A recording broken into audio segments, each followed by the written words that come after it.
دین کے کام تعاون سے چلیں گے. اس تعاون میں کیا رکاوٹ ہے؟ یہ تعاون کیوں نہیں ہوتا؟ ایک دوسرے کا تعاون کیوں نہیں کرتے؟ سنو غور سے کہ ایک دوسرے کے تعاون میں جو سب سے بنیادی ایک دوسرے کے تعاون میں جو سب سے بنیادی رکاوٹ ہے وہ حسد ہے. بنیادی چیز حسد ہے. اگر حسد آ جائے گا تو ایک دوسرے کا تعاون نہیں کریں گے. یہ بنیادی چیز یہ ہے، سب سے بنیادی. تعاون میں بڑی رکاوٹ حسد ہے کہ حسد یہ کبھی تعاون نہیں ہونے دے گا خیر کے کاموں میں. یہ بنیادی سبب ہے حسد، کہ حسد تعاون سے روکے گا. کیوں؟ سنو غور سے بات. کیونکہ حسد کہتے ہیں دوسرے کی نعمت کو اور دوسرے کی کو جو اللہ نے کسی خیر سے نوازا ہے اس کی اس خیر کو ضائع کرانے کی تمنا، اس کو حسد کہتے ہیں. کہ جو آدمی دوسرے کی نعمت کے ضائع کرنے کی تمنا کر رہا ہو وہ دوسرے کی خیر کے کام میں تعاون کیسے کرے گا؟ کہ اس کا جذبہ یہ ہے کہ اس کی یہ نعمت ضائع ہو جائے. غور سے سنو، حدیث میں آتا ہے کہ یہ دوسرے کی نعمت کے ضائع ہونے کی تمنا کرے، اللہ تعالی حسد کی وجہ سے اس کی اپنی تمام نیکیوں کو ایسا جلا کر خاک کر دیتے ہیں جیسا لکڑی آگ لکڑیوں کو کھا کے خاک کر دیتی ہے. یہ حسد کی خاصیت ہے کہ حسد نیکیوں کو ایسے کھا جاتا ہے جیسے آگ لکڑیوں کو کھا جاتی ہے. حسد پر اتنی سختی کیوں ہے اور حسد پر اتنی وعید کیوں ہے سخت؟ یہ غور کرنے کی بات ہے کہ حسد پر اتنی سخت بات کیوں ہے کہ اس کی ساری کمائیاں اب تک کی ضائع ہو جاتی ہیں. اس لیے ہے کیونکہ حسد کا خلاصہ اور حسد کا اصل مطلب اور معنی اللہ تعالی کی تقسیم سے اختلاف کرنا ہے. یہ میں آپ کو حسد کا اصل مطلب بتلا رہا ہوں. اللہ کی تقسیم سے اختلاف، اللہ کی تقسیم سے اختلاف، یہ حسد کا اصل مطلب ہے. سمجھے نہیں؟ یہ حسد کا اصل مطلب ہے کہ اللہ کی تقسیم میں اللہ کی تقسیم پر اعتراض. سنو غور سے، کچھ کہہ رہا ہم نے، تو نے فلاں کو یہ کیوں دیا؟ حسد کا خلاصہ ہے یہ. لہذا ہم ان کے ساتھ نہیں رہیں گے. کیوں؟ ہم تو الگ چلیں گے. ان کے ساتھ چلیں گے تو ہماری حیثیت نہیں ہوگی. یہاں یہ حسد پیدا کرتا ہے. یہ حسد یہ بات پیدا کرے گا کہ آپ نے انہیں یہ کیوں دیا. سنو غور سے، مشرکین مکہ آپ کے دشمن، آپ کے دین کے دشمن، اللہ کے دشمن، مگر یہ کہتے تھے حسد کے طور پر کہ یہ قرآن ان پر کیوں نازل کیا گیا؟ یہ طائف اور مکے کی بستی کے کسی بڑے سردار پر نازل کیوں نہیں کیا گیا؟ تو اللہ نے فرمایا کہ یہ تو ہماری تقسیم ہے، یہ تو ہماری تقسیم ہے. ام یحسدون الناس علی ما آتاهم اللہ من فضله فقد آتینا آل ابراہیم الکتاب والحکمت وآتیناهم ملکا عظیما. کہ کیا یہ حسد کرتے ہیں اس پر کہ ہم نے قرآن محمد صلی اللہ علیہ وسلم پر نازل کیا ہے؟ تو یہ تقسیم تو ہماری ہے، ہم جس کو جو چاہیں دیں. مولانا صاحب فرماتے تھے کہ اللہ نے ابابیل سے ابرہہ کے لشکر کو ختم کرنے کا کام لے لیا، تو کیا تم ابابیل سے حسد کرو گے؟ چھوٹا پرندہ ابابیل، اس سے اللہ نے کام لے لیا. کیا کام لیا؟ ابرہہ کے لشکر کو ختم کرنے کا کام. جی ہاں، کوئی توپ، کوئی تلوار، کچھ نہیں. کہ ہم بہت چھوٹے پرندے، اس کے چونچ سے بہت چھوٹا کنکر، اس کی چونچ اتنی چھوٹی ہوتی ہے کہ وہ بڑا پتھر تو اٹھا بھی نہیں سکتی. اٹھا کے اڑنا بھی ہے، پھر اڑتے اڑتے اس کو اتنی قوت سے مارنا ہے ہاتھیوں پر، وہ کنکر اس کی ہڈی اور گوشت سے پار ہو جاوے. یہ دکھلانا تھا کہ ہمارے یہاں کام لینے کے لیے صلاحیت شرط نہیں ہے. ہمارے یہاں صلاحیت شرط نہیں ہے. جب ان کا صلاحیت شرط نہیں ہے تو وہ جس سے چاہیں کام لے سکتے ہیں. تو آپ کو اس میں کیا دخل ہے اور آپ کو اس سے کیا انکار ہے اور آپ کو اس سے کیوں اختلاف ہے؟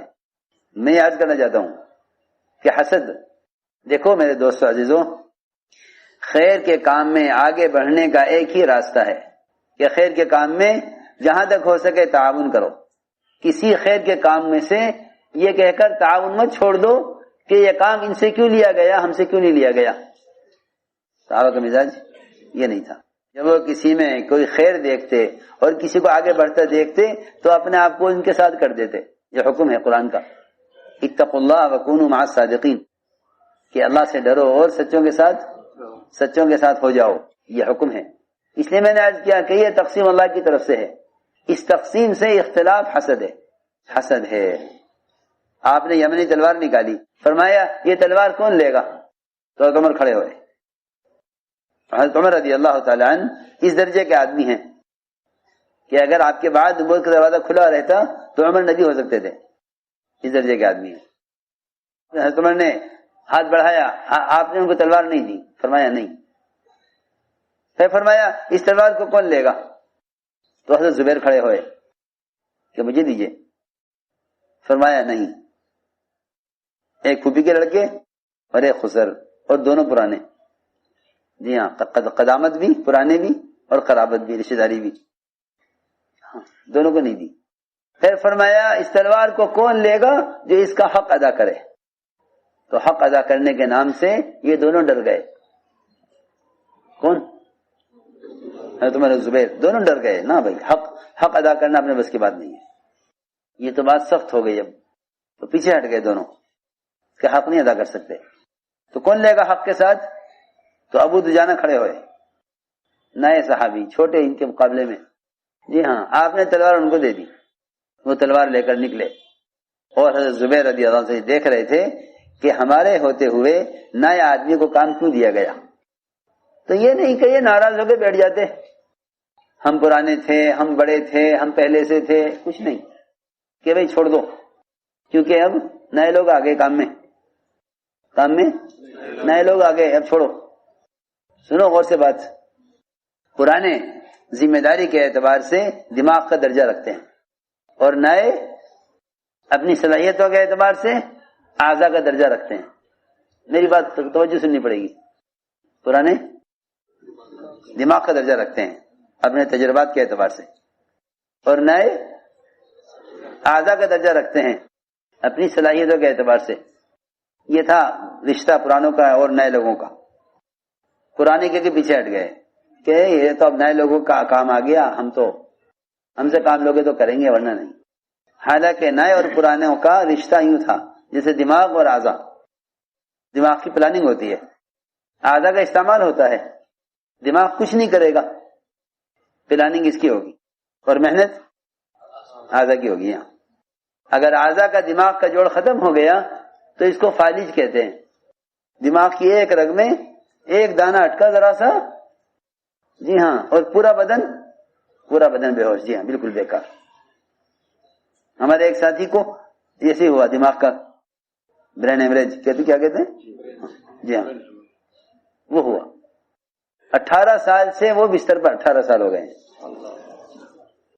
آنکھ کھلی ہوئی ہے، بول نہیں سکتے، دیکھ نہیں سکتے، زندہ ہیں اور مردہ ہیں. بس یہ دیکھو، یہ دماغ کی ایک رگ میں خرابی ہے، بس پورا بدن بیکار ہے. میں ضروری بات عرض کر رہا ہوں، پرانوں کی ذمہ داری ہے کہ وہ اپنی ذمہ داریوں کو پورا کریں. ہاں، یہ نہیں کہ وہ پیچھے ہٹ جائیں کہ نئے لوگ آ گئے، کہ نہیں، نئے لوگوں کی ضرورت ہے، یہ تمہارے اعضاء ہیں، تم ان کے لیے دماغ ہو. سنو، علی رضی اللہ تعالیٰ عنہ نے ایک بڑے میاں سے کہا تمہیں میرے ساتھ چلنا ہے. بڑے میاں نے کہا میں تو نہیں جا سکوں گا، میرا بیٹا جائے گا آپ کے ساتھ. میں تو نہیں جا سکوں گا، میرا بیٹا آپ کے ساتھ جائے گا. تو علی نے فرمایا لرأی شیخ احب الی من مشهد شاب، کہ ایک بوڑھے آدمی کی رائے میرے ساتھ ہو یہ مجھے زیادہ پسند ہے ایک جوان کے ساتھ ہونے سے. بوڑھے کی رائے میرے ساتھ یہ مجھے زیادہ پسند ہے ایک نوجوان کے ساتھ ہونے سے. لرأی شیخ احب الی من مشهد شاب، ایک بوڑھے آدمی کی رائے میرے ساتھ ہو یہ ایک جوان کے ساتھ ہونے سے مجھے زیادہ پسند ہے.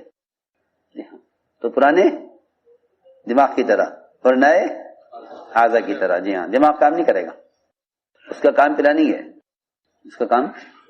ہے، جی ہاں. کہ بڑوں کو آگے رکھو، بڑوں کو آگے رکھو، جی ہاں بڑوں کو آگے رکھو، اور بڑوں کو چاہیے کہ محتاج بن کر چلیں، کیونکہ اگر ان کے ذہن میں یہ ہے کہ کام ہمارے بغیر نہیں تو اللہ ان کے سب کے بغیر کام کر کے دکھلاویں گے، ان کا کام الگ ہے، جی ہاں، کیونکہ کام بھی مستغنی ہے، اللہ بھی مستغنی ہے۔ کام کس کا ہے؟ پکی بات، کام اللہ کا ہے۔ جس کے ذہن میں خیال ہو کہ میرے بغیر کام نہیں ہوگا، اللہ اس کے بغیر کام کر کے دکھلاویں گے کہ میرا کام تیری ذات پر موقوف نہیں ہے، جی ہاں۔ یہ صحابہ سے کہہ دیا، ان سے، صحابہ سے جن کو اللہ نے چنا تھا آپ کی صحبت کے لیے، ان سے کہا جو اللہ کے چنے ہوئے ہیں۔ اختارہم اللہ سبحانہ وتعالی لصحبت نبیہ، یہ فرمایا کہ اللہ نے ان کو چنا ہے اپنے نبی کی صحبت کے لیے، جی ہاں اللہ نے چنا ہے، اللہ نے خود چنا ہے، اور اللہ پھر بھی یہ فرما رہے ہیں کہ اگر تم صحابہ کام نہیں کرو گے اور نبی کا ساتھ نہیں دو گے، جی ہاں، تو اس میں مت رہنا کہ پھر کون کرے گا، کہ پھر ہم دوسری قوم لائیں گے، ان تتولوا یستبدل قوما غیرکم۔ سنو غور سے کہ اللہ تعالیٰ تو آپ کی مدد کرنے والے ہیں ہر حال میں، اللہ تو آپ کی مدد کرنے والے ہیں ہر حال میں، اور جس کو اس بارے میں شک ہو کہ اللہ کے دین کی مدد نہیں ہوگی، اس کو چاہیے کہ وہ اپنے گلے میں پھندا لے لے اور خودکشی کر کے دیکھ لے کہ اس کا غصہ جاتا رہا یا نہیں۔ یہ قرآن میں فرمایا اللہ نے۔